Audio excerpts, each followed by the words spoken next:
Okay, let's start with our review. Okay, let's look at the first question. Let's go one by one.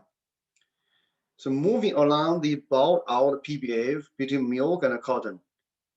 As more milk is produced, marginal cost of an additional gallon of milk. So here, so this question should be very straightforward, right? Because essentially, once we produce um, more milk, and then the opportunity cost is going to increase if this is bought out. So you can draw. If not, so you can just look at the figure right below, right? So that should give you a sense. Okay. So where's my pen? Okay. And then the answer is it's going to rise. It's going to be C. Okay. Oh, by the way, the answers are listed at the end of the file. Okay. So B in the above figure 2 in the above figure point A. What is the opportunity cost of producing one more audio tape? So A. So we look at here A. So if you want to produce one more audio tape, and then you move to B, and then you give up 2, right? 2 videotapes.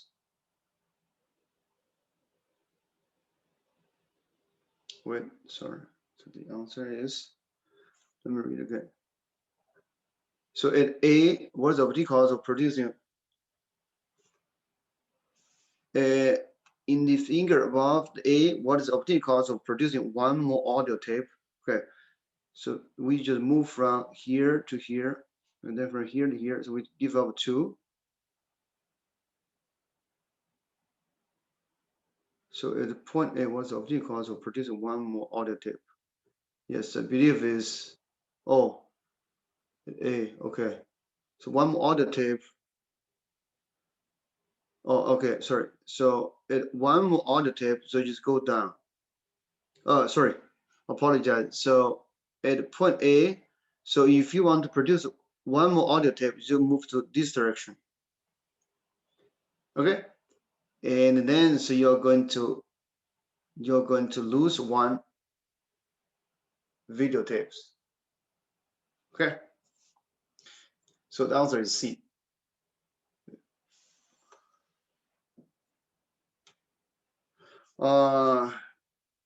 Right. So there are questions from the students.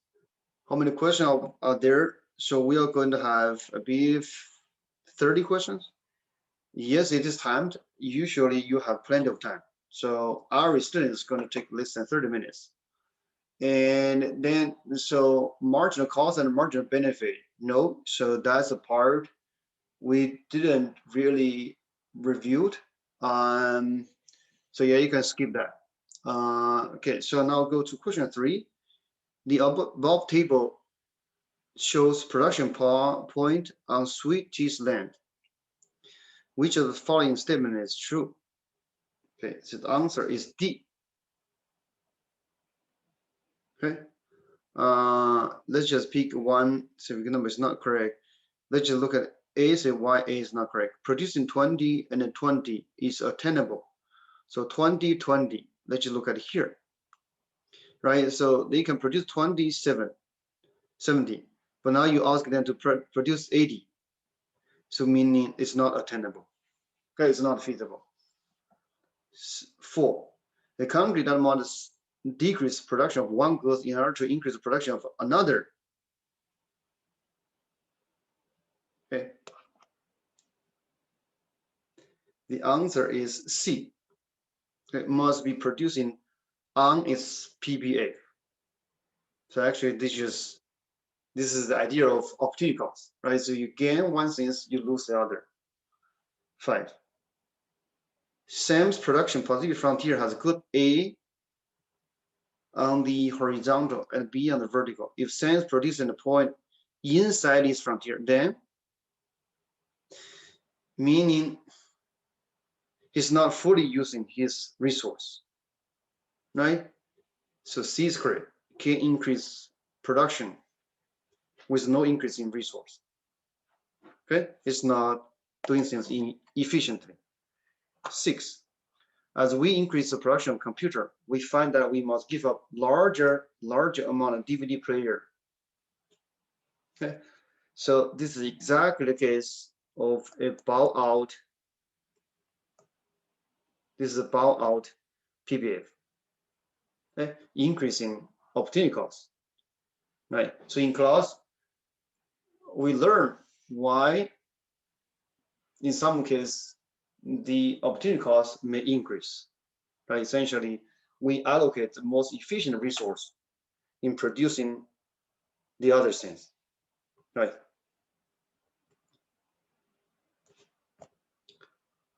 Okay. Question 7. In the above figure, at point B, what is the opportunity cost of producing 2 audio tape? So this is the same question as we have in the previous one. Let's just do it again. Okay, so it seems like students ask me questions on how to calculate opportunity cost. Now, point B, we are here. Ask what's the opportunity cost to produce 2 more audio tape, and then so we are going to move from B to A. Okay, so that's important because you want to produce more audio tape. So you want to produce more audio tape, right? And then, so you are going to gain you're going to gain 2 audio tapes at the cost of you're losing 1 video tape, right? So the answer is A.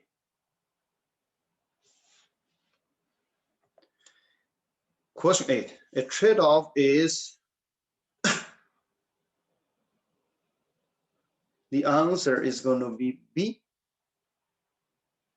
A constraint that requires giving up one thing to get another. Right. Let's look at what A, why not A is correct. A is represented by a point outside PBF. So that's not trade-off. A point outside of PBF, this means that's not feasible. Number 9, George and Michael can gain from exchange. So they will gain from exchange because of comparative advantage. But what is comparative advantage? Someone has lower opportunity costs in something. Right. 10. Betty and Anne live on a desert island with a day's labor. Anne can produce 8 fish or 4 coconuts. Betty can produce 6 or 2. Now, so we need to calculate opportunity costs. So look at Anne. So Anne's 8 fish or 4 coconuts. Now, what is the opportunity cost of producing 1 coconut? So she must give up 8 fish for 4 coconuts. Right? So here is going to be 2.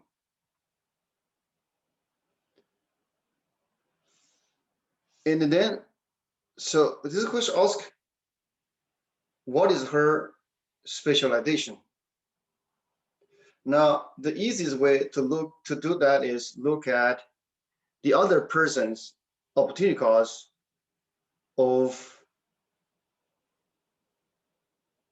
coconut. Right? Then the other person's opportunity cost of coconut is going to be 6 divided by 2 equal to 3. Right? So N has 2 and the other person has 3. So meaning N is specialized producing coconut. Right? Because N takes 2 fish to produce 1 coconut. The other person will take 3 fish to produce 1 coconut. So N, so she has comparative advantage in coconut, right? So this is, so the answer is B. This is question 10. Now question 11. Refer to the above figure. Marius is self-sufficient, and so is Mia. Each produce 6 dishes of pasta and 4 pizza. They decide to specialize. After they have specialized, compared to the initial situation, Mia's opportunity cost of pasta and Marius' opportunity cost of pizza. So here, so we need to realize what they're going to do after specialize and trade. So this is before trade. Okay, after trade, and then Mario, so we'll move to here, and Mia is going to move to here, right? So why? It's because, so Mario, if you calculate, you can find a Mario, so is specialized in pizza, and then Mia is specialized pasta. So that's why they move to these 2 corners. Now Mario, so will produce more pasta and more pizza and less pasta. The question asks, what happened to Mario's opportunity cost of pizza? Okay, and then so you can clearly see, so because if we move to this direction, okay, let's just focus on Mario, and then Mario's opportunity cost of pasta is going to increase, right? And meaning, so if we move this direction, the opportunity cost of pizza is going to decrease. Okay. Now, if we move to the other direction, so if we move to this direction, and then so that means the opportunity cost of pizza is going to increase. This is the same for Mia. So basically, so the more you produce, the higher the opportunity cost. But remember, so this is a bow out PBA. Okay. Question 12. In the figure above, both Joe and Jill initially produced at point A. Right, so this is similar to the question above, right? So this is before trade, and this is going to be after trade. Okay, so the answer is D. So first, Joe will specialize in paint, and Jill will specialize in shirt. Secondly, they will be consumed more than 2, so which is prior to trade. So this is 12. Okay. Now let's look at 13. So this person can produce either 1x or 1y. And the other one can produce 2x or 4y. They can gain from exchange. So the easiest way is probably just draw a diagram. First person 1, 1. The other person, let's just use this as x, this as y. The other person can produce 2x and a 4y.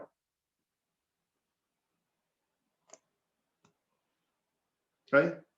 So this is A, this is B. And from the diagram, you can see so B should specialize Y, and A should specialize X. Okay? So this is because for B, the opportunity cost of Y is going to be 2 divided by 4. Okay, and for A, the opportunity cost of Y is going to be 1 over 1. So B specializes in Y. Okay, so the answer is D. right? So B specializes in Y and A specializes in X.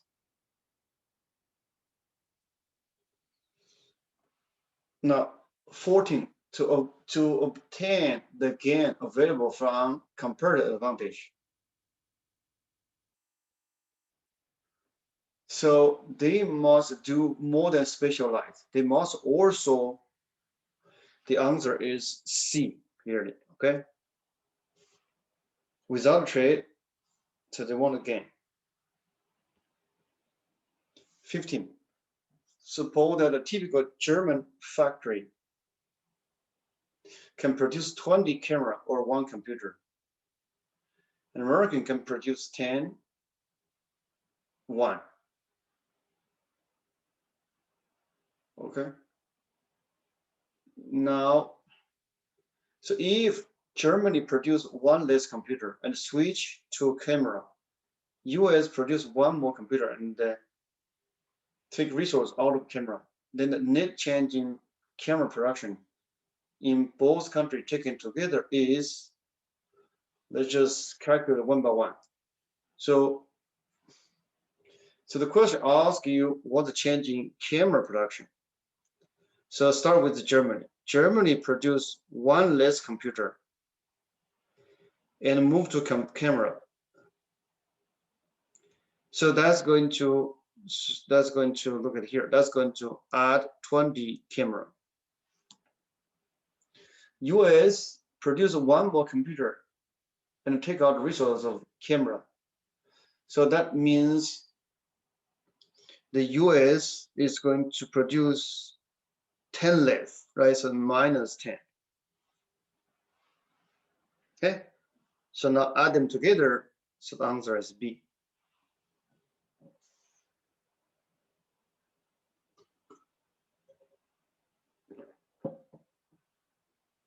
Okay.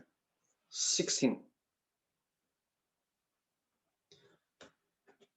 Because of the existence of comparative advantage, the total output of goods is higher when each producer, the answer is C, specialized in the production of one goods or a few goods.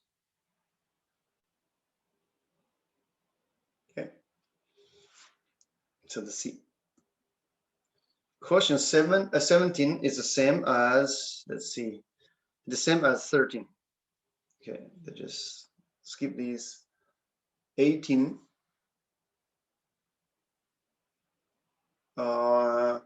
So 18 is almost identical as we have one.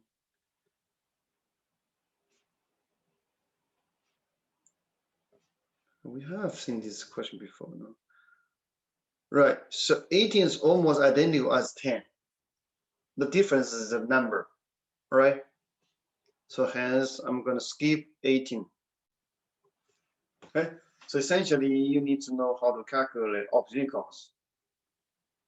So maybe I can repeat here. So Betty, her opportunity cost of one fish.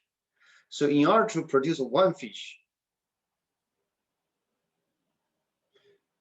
so how many coconuts she has to give up? So she will give up one coconut for 3 fish, right? So this cost benefit. So that's how we calculate opportunity cost. So 1/3. Okay, so skip. So 19, if income increase or the price of a complement fall, and then so ask you what will happen. Okay, so the answer is C, right? And this is going to be an impact on demand, because here we're talking about income and a complement. So now if your income increase, and then the demand for normal goods will increase, right? And so if the price of a complement falls, and then so your demand is going to increase, because your demand for the quantity demanded for that complement will increase. That leads to the demand for the goods we are studying increase. So the demand curve for normal goods will increase, meaning shift rightward. So this is 19. Now let's look at 20. The figure above shows the demand for fruit snacks. Which movement reflects how consumer would react to an increase in the price of fruit snacks that expected to occur in the future? So first, we must understand how the consumer would react to this event. If the price expects to increase in the future, and then they are going to increase their demand today, meaning the demand curve will shift to right. Okay, now let's go one by one. To A to E. So if from A to E, so this is the change in quantity demanded. Quantity demanded. So that's not correct. B, from A to B, the same thing, right? So you stick on the same line. So now from A to C. From A to C actually means the demand shift left, demand decrease. So that's not correct. From A to D. A to D, the curve shifts to the right, the demand increase.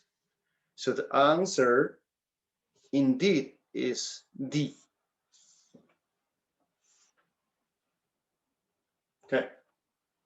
Now 21. Which of the following increase the demand for a normal goods?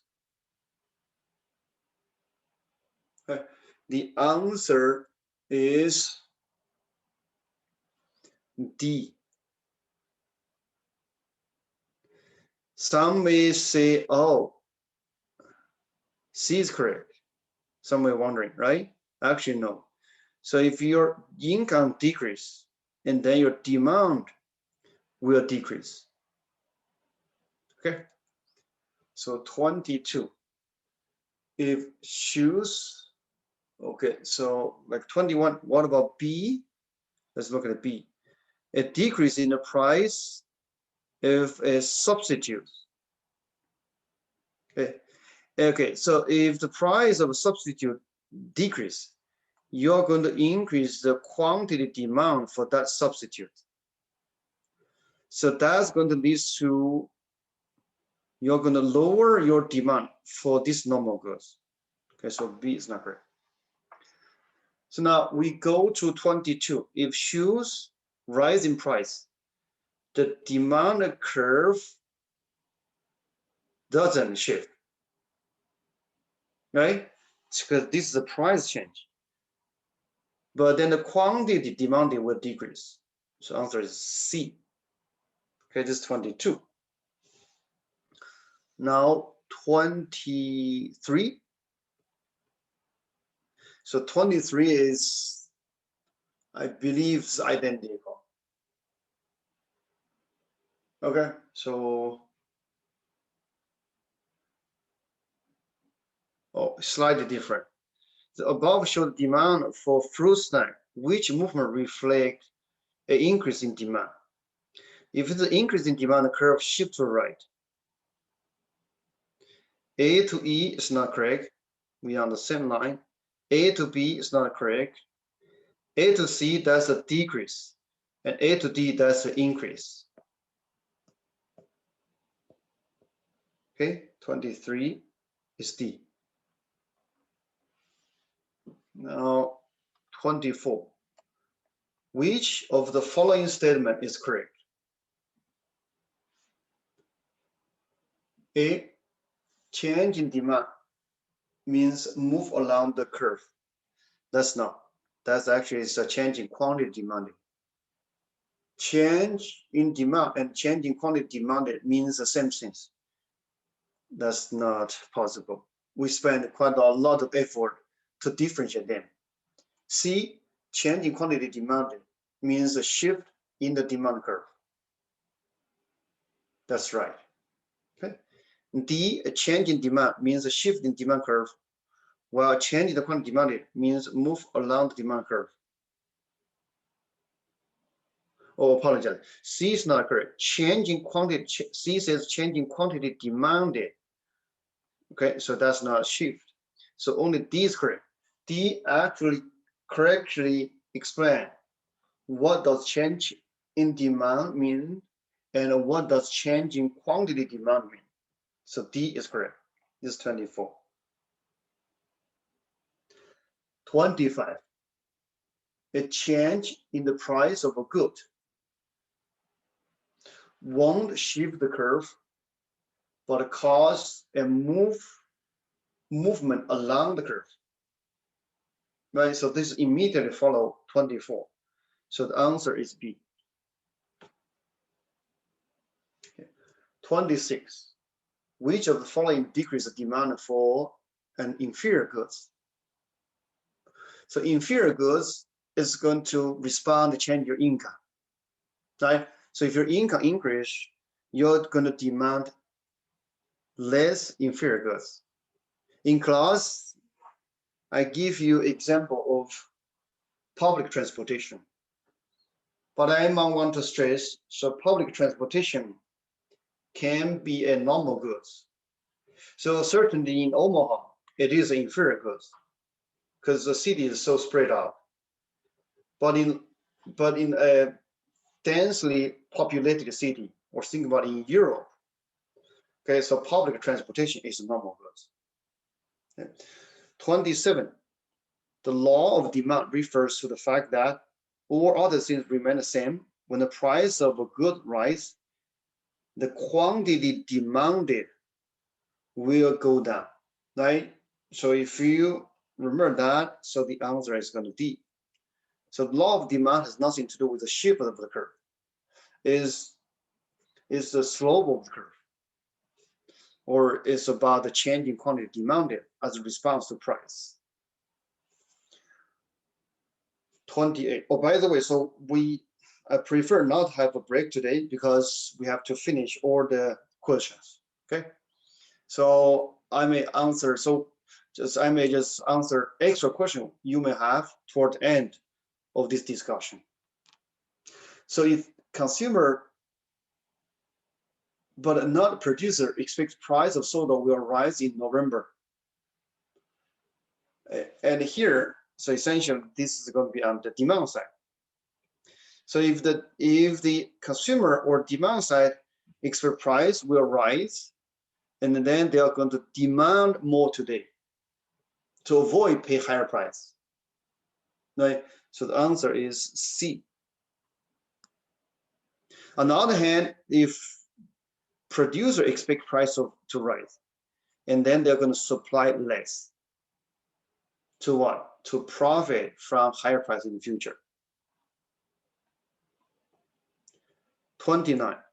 In the figure above, an increase in the quantity of oil supplied, but not increase in the supply of oil. Okay, if it is a quantity of oil supplied, meaning so we just move along the same line, right? So A to E, it is a increase in quantity supplied.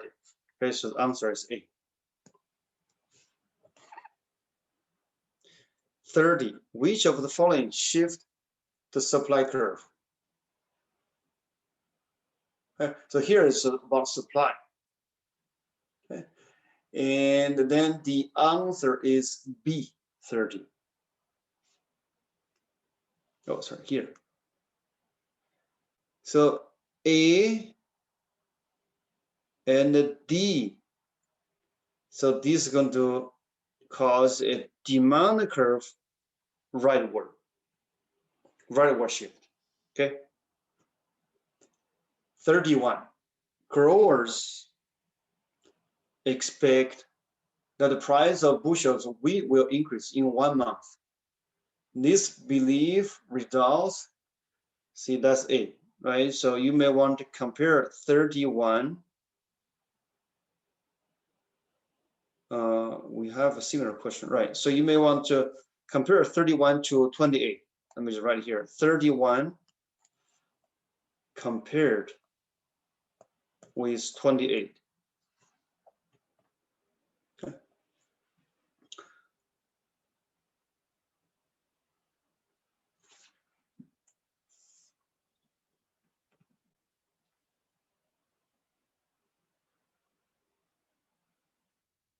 Okay, 32.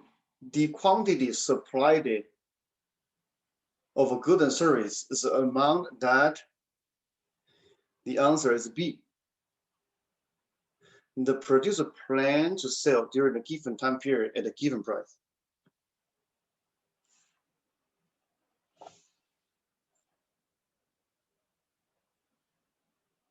Which of the following increases the quantity supplied of goods, but doesn't increase the supply? Okay, it must be 4 of the price. So increase the quantity supplied.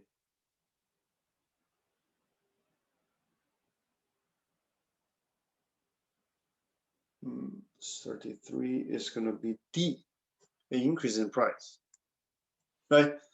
So this must be the price of the good itself. Otherwise, you're going to see a shift of the supply curve. 34. Which of the following leads to a move along the supply curve, but it doesn't shift the supply curve? This again, this is just almost repeat question 33. The answer is A. Okay, so you may want to compare these two questions. 35. In the figure above, which could be the result of increase in the wage paid to oil worker? So if there's an increase in wage paid to oil worker, it becomes more expensive to produce oil, the supply will decrease, meaning the supply will shift to left, right? So if we understand that, and then the answer for 35 is going to be D. Okay, from A to D. 36. Each point on a supply curve represents, this is a supply curve. So the answer is going to be B. Okay, so why is that? If the price is below that price, and then the supplier is not willing to and not able to supply. Right. 37. To say that supply increase for any reason means, so the curve shift to the right. Okay. 37 is A. Curve shift to left means a decrease in supply. Right. So this is 37. Now 38. Goods A and B are substitutes. Now this substitute in production, okay, is going to be slightly different from substitute in demand. The demand for A increase so that the price of A rise. The increase in the price A shift. Now let's see what happened. So demand for A rise, price of A rise, and then so we are going to supply. So the quantity supplied in A will rise because law of supply. Now A and B are substitutes, and meaning so we are going to produce less B, right? And here the factor that affecting the supply of B is not the price of B itself. It just the price of A. Hence, this is going to a change in supply. Supply decrease. Hence, the supply curve shift to left. So 38 is going to be B.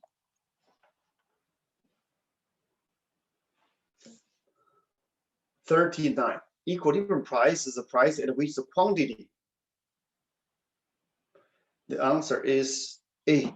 Right, so this is just definition. 40. When there's a shortage in the market, the quantity sold. Okay. The quantity sold. Maybe we can just draw a diagram to understand that. So this is the shortage. So this is what we demand. This is what we sold. So because what we sold equal what we supply, right? So the what we demand. Okay, and hence 40. The answer is C.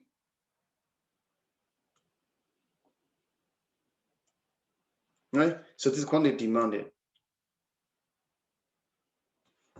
Right.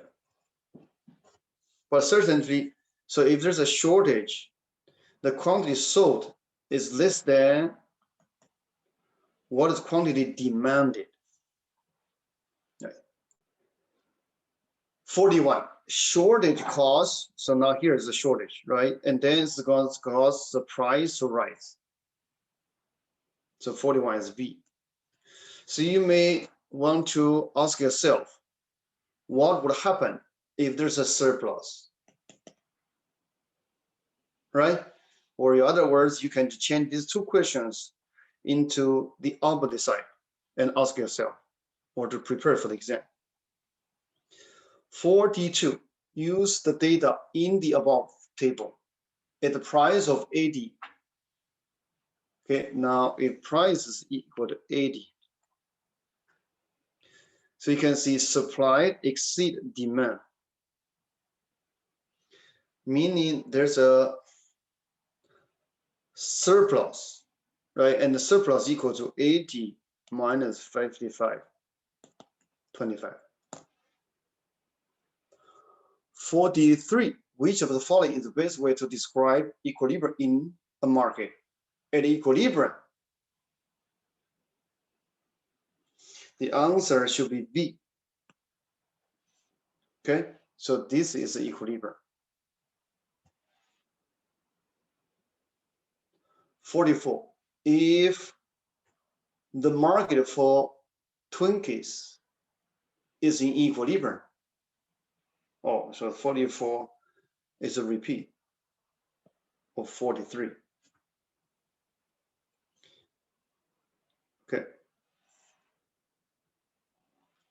Now 45, the equilibrium quantity. Okay, so equilibrium is when supply meet with demand, and then this is equilibrium. The quantity is going to be 300, right? So it's D. Now 46, if there exists a shortage, then the price, okay, so we have seen that before, right? If there's a shortage, price is going to rise. Similarly, 47, the existence of a shortage pushes the price up. Okay, you may want to ask yourself, if I change this to surplus, what's going to be the answer, right? Question 48, when the price of a good is, so let's go one more one, above equilibrium price, demand exceed quantity supplied. That's not correct. So maybe you can just look at here. If the price is above equilibrium and the supply exceed demand, so there's a surplus, price will fall, right? B, above the equilibrium price, supply exceed demand and price falls. So B is correct. Now let's look at C, below equilibrium price, quantity supplied exceed demand. So actually, so if we are below, and then so the quantity supplied will be short of the demanded. So there's a shortage. price will rise. Okay, so that finish our discussion for the sample test. So the actual test will be similar. And one thing I want to say is the student ask, like in emails and the chat, so ask about the marginal cost and the marginal benefit. Okay, so for the actual exam, I'm sure so you may not need to know that, but this marginal cost and the marginal benefit. So I think we have discussed that. But nevertheless, if you have any concern in the exam, if you've seen this question like that, so just let me know, okay? During the exam, so you can send me private chat, so I can answer your questions. If you have like specific questions, like figures or stuff like that, so just make sure just send me a screenshot via email, okay? Because the question so you see may differ from the other person, right? That just finish our review. Yes, let me know if you have any questions. So this is going to be a closed notes. You can use a scratch paper and a calculator, but I don't think the calculation is super complicated. All right, it's basically this close notes exam, like a regular exam. All right. So feel free to leave, but if you have any questions, I can answer here, right? Otherwise, good luck on Thursday.